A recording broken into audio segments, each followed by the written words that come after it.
Assalamualaikum warahmatullahi wabarakatuh.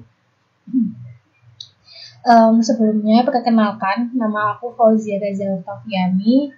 Pada kesempatan kali ini, aku akan membahas modul 2 praktikum pemrograman berbasis objek prodi sistem informasi. Pada modul 2 ini memuat materi tentang inheritance dan override. Aku mulai dari definisinya terlebih dahulu. Apa itu inheritance? Oke, jadi di sini inheritance ini memiliki arti yaitu warisan. Jadi dalam Java itu ada kelas yang akan mewariskan metode atau fungsi dan ada juga yang akan menerima warisan itu. Pemberi warisan itu disebut superclass, sedangkan untuk si penerimanya itu disebut subclass atau biasa juga disebut sebagai induk dan anak class. Bingung? Oke. Kalau misalnya bingung, aku coba contohkan pakai UML. Nanti UML ini tuh berhubungan sama contoh soal yang bakalan aku kasih nanti di slide terakhir. Aku di sini pakai stack UML. Sebelum masuk, for your information aja, jadi UML atau Unified Modeling Language ini itu merupakan pengganti dari metode analisis berorientasi objek dan desain berorientasi objek. Nah, gunanya itu apa sih? Jadi, UML ini itu untuk memodelkan suatu sistem yang menggunakan konsep orientasi objek, seperti yang kalian pelajari di semester ini, pemrograman berbasis objek. Oke, kembali lagi ke awal. Misalnya nih, aku mau buat kelas yang bernama Hero.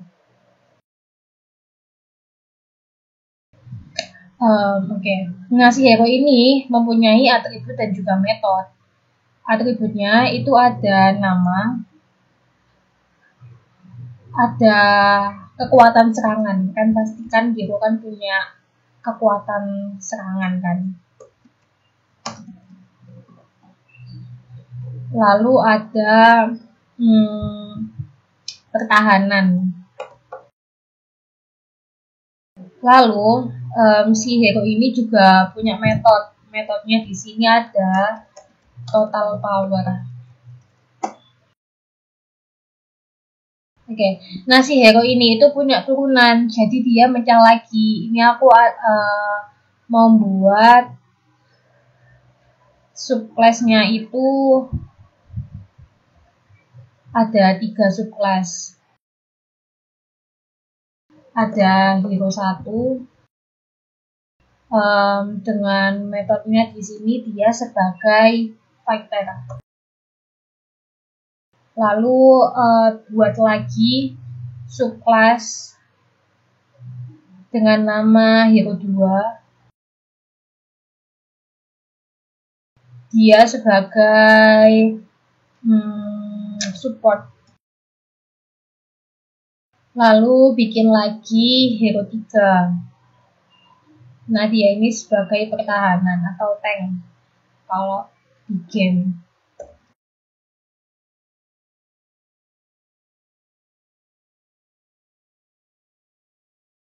Jadi, Hero di sini itu sebagai superclass atau parent class atau bisa juga disebut base class. Tapi biasanya kebanyakan itu disebutnya superclass. Nah, kalau si Hero 1, Hero 2, Hero 3 ini itu namanya subclass atau child class atau bisa juga disebut derivative class atau kelas turunan. Tapi biasanya sering disebut subclass. Jadi Hero ini superclass, Hero 1, Hero 2, Hero 3 ini sebagai subclass. Oke, tadi kan ngomongin tentang warisan ya. Jadi warisannya di sini itu adalah si atribut sama metode. Jadi nama, attack power, defense power, total power, dia itu bisa diturunin ke masing-masing subclass-nya ini. Jadi ini warisannya. Terus ngomongin warisan kan pasti ada si pewaris sama si ahli waris kan. Nah, si pewarisnya itu siapa sih? Si pewarisnya itu adalah si Hero ini. Lalu untuk ahli warisnya itu subclass ini, hero 1, hero 2, hero 3. Seperti yang didefinisikan ini. Pemberi warisan disebut superclass, sedangkan untuk penerimanya disebut subclass. Hero sebagai pemberi warisan, penerimanya itu hero 1, hero 2, hero 3. Seperti itu. Oke, jadi paham ya. Untuk yang lebih jelasnya, nanti bakalan ada prakteknya. Nanti aku kasih soal, nanti kalian ikut ngerjakan di rumah masing-masing. Oke, jadi konsep dasarnya inheritance udah. Sekarang kita berlanjut ke override. Oke, jadi override ini itu memiliki artian yaitu menimpa. Nah, dalam bahasa Java, metode superclass itu dapat ditimpa oleh subclass dengan cara menuliskan lagi nama metode yang sama pada subclass. Oke, kita balik lagi ke UML yang tadi. Jadi, dalam Java, metode hero ini itu dapat ditimpa sama hero 1, hero 2, maupun hero 3. Caranya gimana? Caranya adalah dengan menuliskan kembali nama metode yang sama pada subclass, yaitu pada kelas hero 1, hero 2, maupun pada kelas hero 3. Tapi override ini itu biasanya dilakukan jika metode superclass-nya itu tidak memiliki makna yang sama atau isi dari metode superclass itu harus dirubah. Nah, untuk lebih jelasnya lagi, kita implementasikan aja nih ya ke codingan. Kalian buka dulu tools yang kalian pakai, entah itu kalian pakai NetBeans atau kalian pakai Visual Studio Code maupun pakai IntelliJ, semuanya sama aja. Oke, jadi ini soalnya saya bacakan terlebih dahulu. Oke, jadi soalnya di sini sesuaikan terlebih dahulu gambar diagram UML yang tadi dibuat dengan tabel yang ada di bawah. Tabel kan ada hero 1, hero 2, hero 3. Oke, di sini sama kan. Nah, pokoknya sesuaikan terlebih dahulu.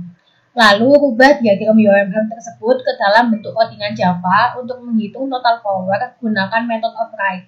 Oke, jadi nantinya override ini bakalan dipakai di soal ini. Oke, ini udah sama seperti yang ada di soal. Hero 1 memiliki nama, attack power, defense power, sama total power. Nah, atribut sama metode ini itu didapat dari superclass. Lalu ada metode tambahan yaitu kemampuan. Lalu untuk hero 2 dan hero 3 juga sama. Untuk hero 1 itu kemampuannya menyerang musuh. Bisa juga disebut fighter. Hero 2 memberikan support, kalau hero 3 menahan musuh. Oke, di sini aku udah buka NetBeans-nya, pilih Java Application, lalu klik Next. Lalu ketik project name-nya. Oke. Lalu buat package.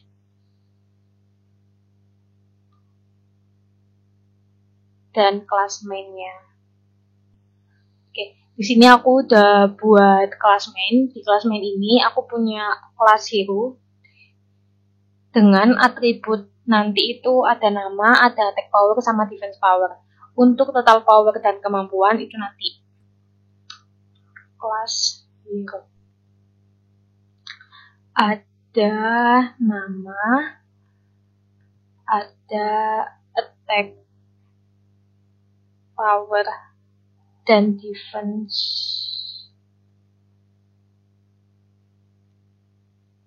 Lalu kita buat mainnya itu seperti ini.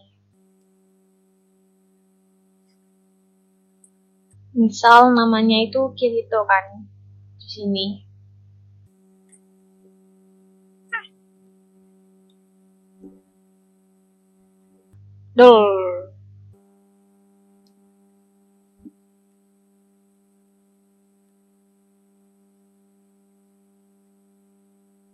Kok ini pakai titik? Attack powernya Kirito tadi 999. Lalu defense powernya tadi juga 999. Lalu kita ketik Sisalt, hero name namanya tadi Kirito, nama ini tak kopas aja, ini diganti attack power, ini tak ganti defense power. Nah ini kalau kita jalanin maka berhasil dan menampilkan output seperti ini. Lalu selanjutnya kan kita tadi kan punya kelas lain ya, ada yang namanya Hero 1, Hero 2, Hero 3. Nah Hero 1, Hero 2, Hero 3 ini merupakan subclass. Jadi ini subclass. Ini mau tak buat subclass.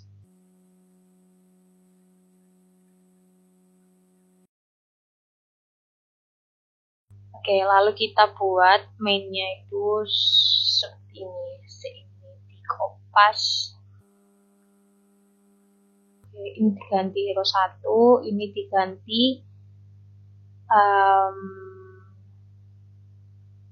Asuna.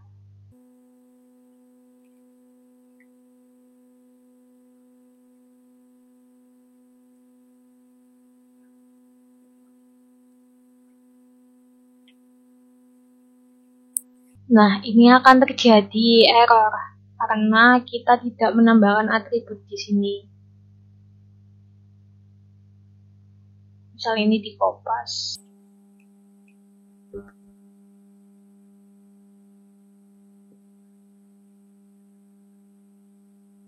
Nah, maka tetap berjalan dan menampilkan output yang sesuai kita tuliskan di kelas main tadi. Nah, tapi masalahnya kan kita punya banyak kelas kan. Bisa saja kita nulisnya itu kayak gini, ini ganti hero 2, 3, 4. Tapi itu kan memperpanjang codingan dan membuang-buang waktu kita kan. Lalu gimana caranya biar mempersingkat codingan juga mempersingkat waktu? Oke, nah disinilah inheritance itu dipakai. Cara nulisnya itu tinggal ditambahi extend di sini. Extend hero. Oke, jadi extend ini itu adalah keyword. Keyword extend menunjukkan bahwa kelas merupakan subclass dari kelas lain yang di-extend. Berarti kalau udah di-extend, ini nggak perlu ditulis.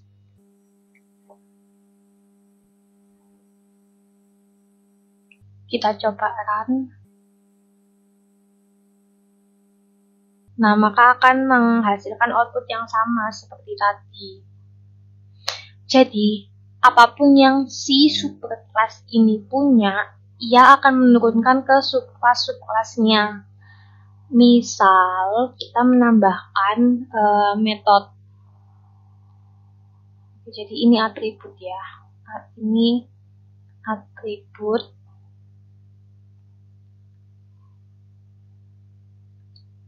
Oke, misal aku mau menambahkan metode display.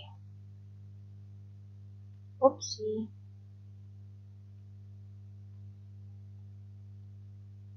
Metode display itu berisikan ini.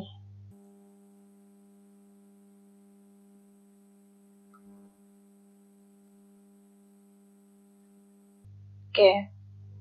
Nah, berarti kita bisa hapus si sound yang bagian ini dong. Ini kita coba run. Lupa, gak menambahkan display. Oke, setelah kita hapus, maka diganti dengan display tadi.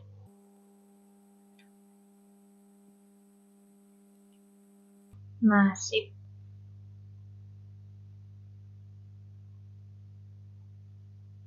Nah, maka akan menghasilkan output yang sama seperti tadi.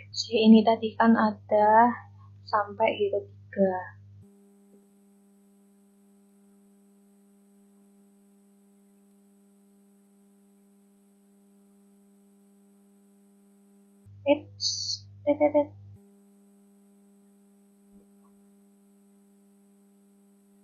Ini diganti Alice.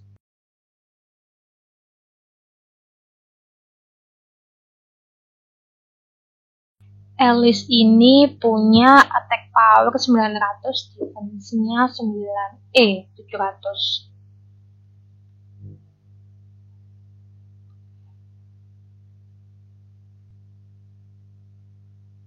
Nah, maka akan memunculkan output yang seperti kita inginkan, yang kita tuliskan di display tadi. Oke. Nah, ini kita coba buat kelasnya itu di file terpisah, karena tadi ada super class namanya hero. Terus ada juga subclass 1, 2, 3.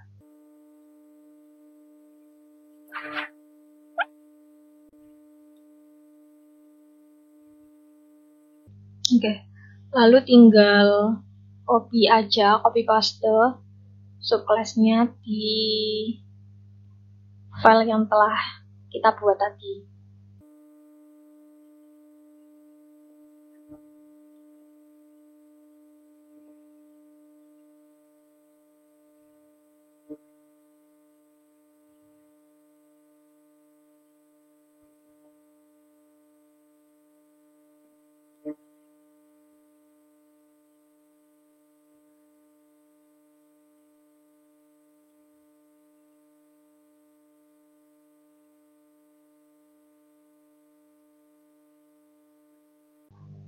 Oke, lalu kita coba run. Nah, maka berhasil. Oke, perlu kalian ketahui, sesuatu yang ada di superclass ini dapat dimodifikasi di subclassnya. Misal, di superclass ada atribut nama, attack power, dan defense power. Nah, di subclass kita bisa memodifikasi dan juga bisa nambah. Nah, kalau di soal kan kasusnya kan nambah ya. Kita nambah atribut kemampuan di masing-masing kelas. Oke, misal kita mau nambah atribut khusus hero 1 itu ada kemampuan hero 1 kemampuannya menyerang musuh, hero 2 kemampuannya memberikan support, hero 3 kemampuannya menahan musuh, seperti yang ada di soal. Di hero 1 aku nambahin atribut fighter.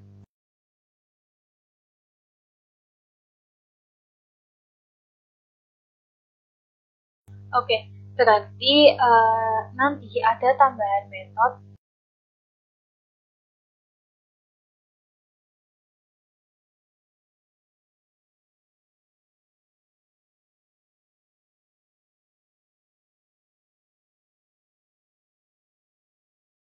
show kemampuan.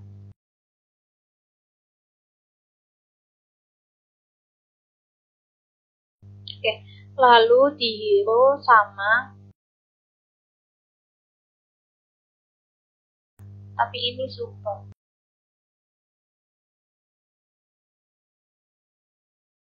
Dia kemampuannya adalah ban support. Lalu di sini yaitu menahan.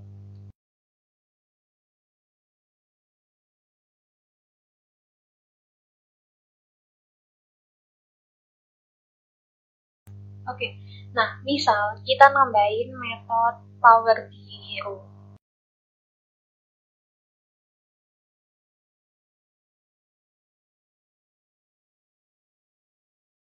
Terus kita nambahin si sound-nya di kelas display, di metode display.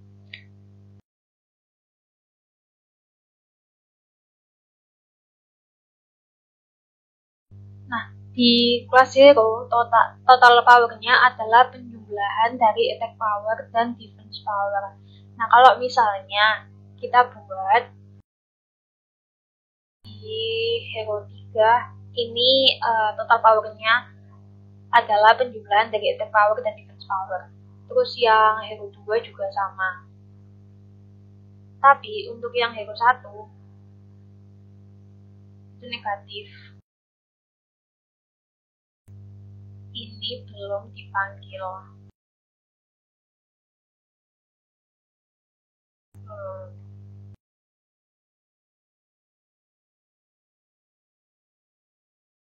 Nah, maka si total power ini mengikuti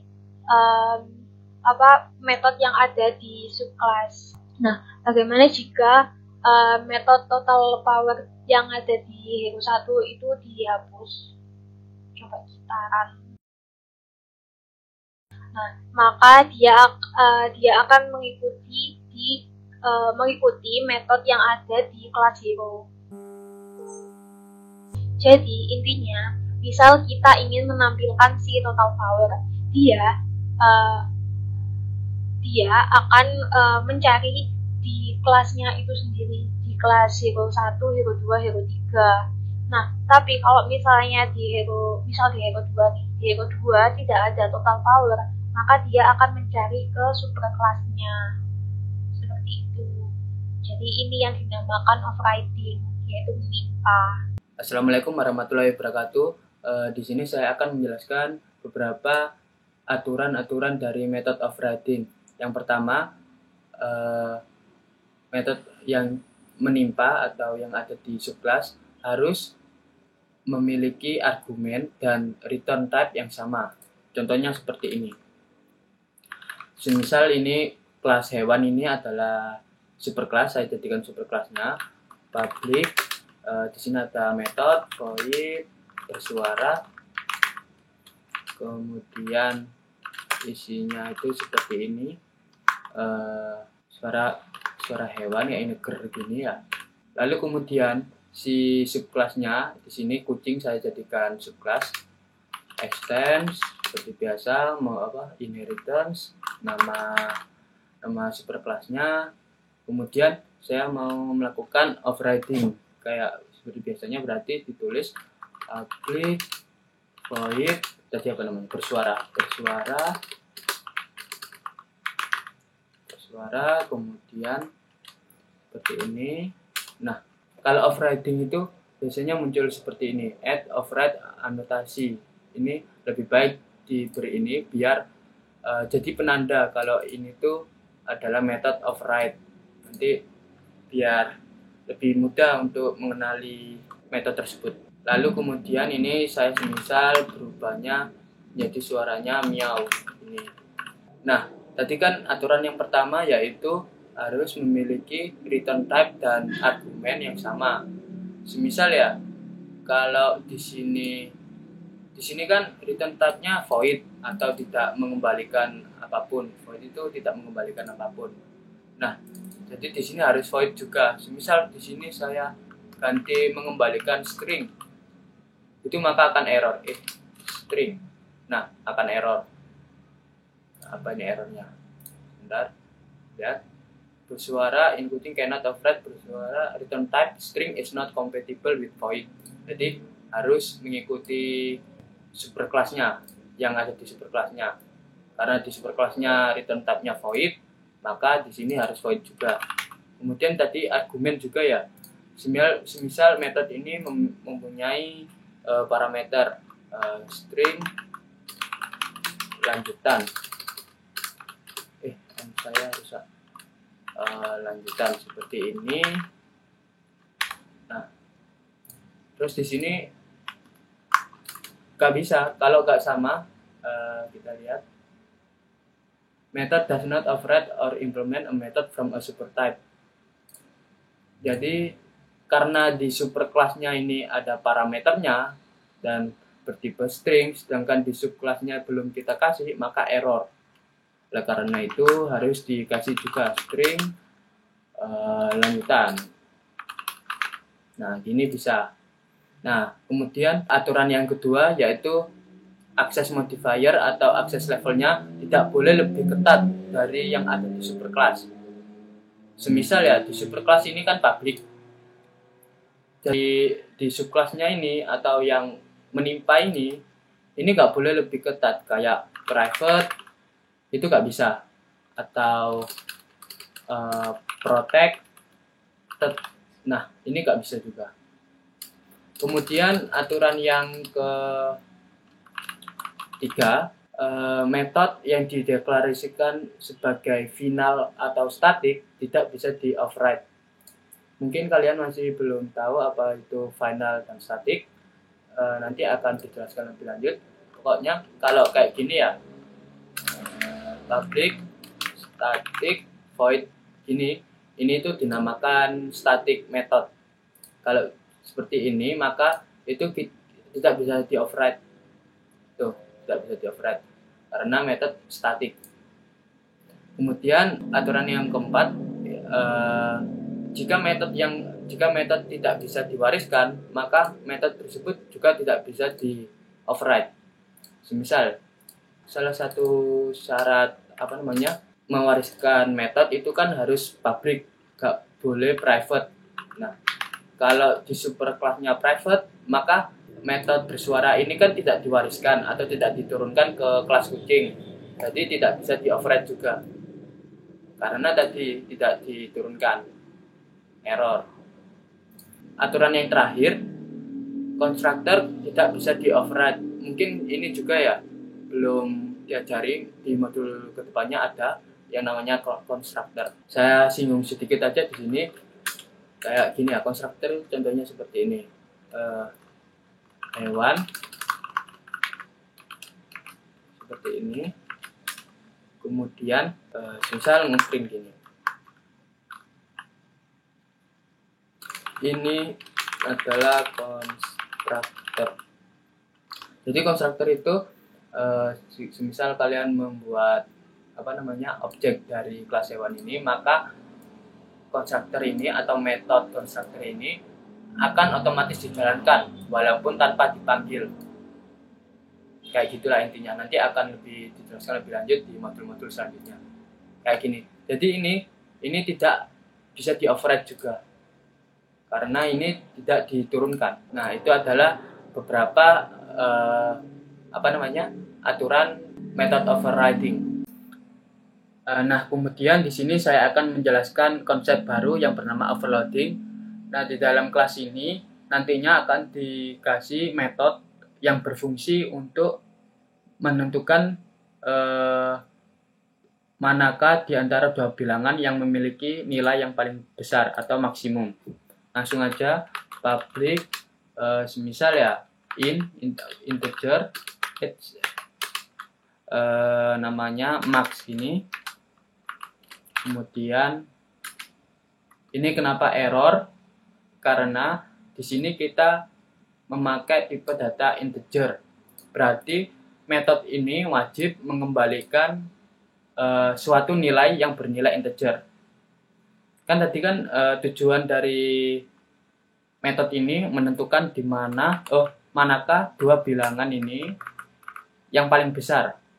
Jadi ada parameternya.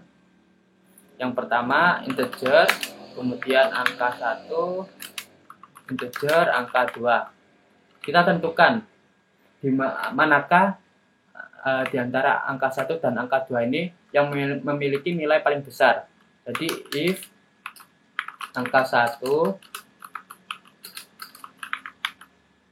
lebih besar dari angka 2, maka return atau kembalikan angka 1. Sebaliknya, kembalikan angka 2. Ini belum dikasih titik koma. Nah, seperti ini. Terus kemudian saya ingin coba tes apakah metode ini bisa berjalan dengan lancar. Saya coba di sini. Ini. Nah, saya coba buat objek dari kalkulator kemudian namanya saya beri kal1 seperti ini, kemudian new kalkulator. Nah, terus kita coba kan metode max tadi, kal1 max. Nah, ini muncul. Kita coba di antara angka 10 dan angka 5 manakah yang paling besar. Kita coba, ini kita letakkan di dalam variabel aja biar bisa di print nanti, misal nilai gitu. Ini kasih itunya di tipe data, kita print nilai.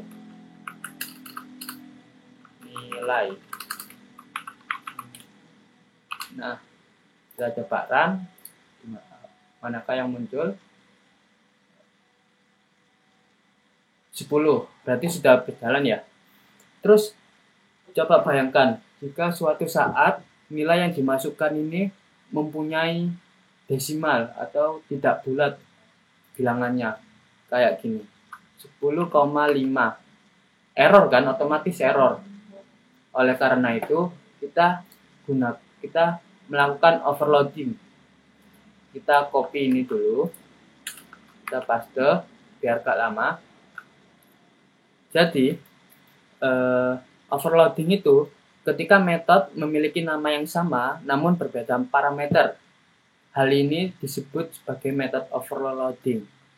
Ini dapat sangat berguna ketika kita membutuhkan fungsionalitas metode yang sama untuk tipe parameter yang berbeda. Ini masih error dikarenakan masih sama persis antara max yang atas sama max yang bawah. Oleh karena itu kita ganti ininya, parameternya, atau melakukan overloading. Ini double untuk desimal, kemudian ini juga double. Lalu ininya juga mengembalikan nilai double. Sudah. Ini yang dinamakan overloading. Maka di sini tidak akan muncul error lagi. Ini 10,5 sama 5,3 semisal. Ini kenapa masih error? Karena nilainya masih in. Coba kita ganti double sekarang. Kita print. Tuh, sekarang 10,5. Jadi, ini yang dinamakan overloading. Satu metode yang bernama maksimum ini, itu bisa diisi argumen dengan berbagai macam tipe data. Misal ini ya, kita bisa saja kita tambahin lagi dengan tipe float, tipe apapun, pokoknya yang fungsionalitasnya sama. Float, kayak gini, dan seterusnya.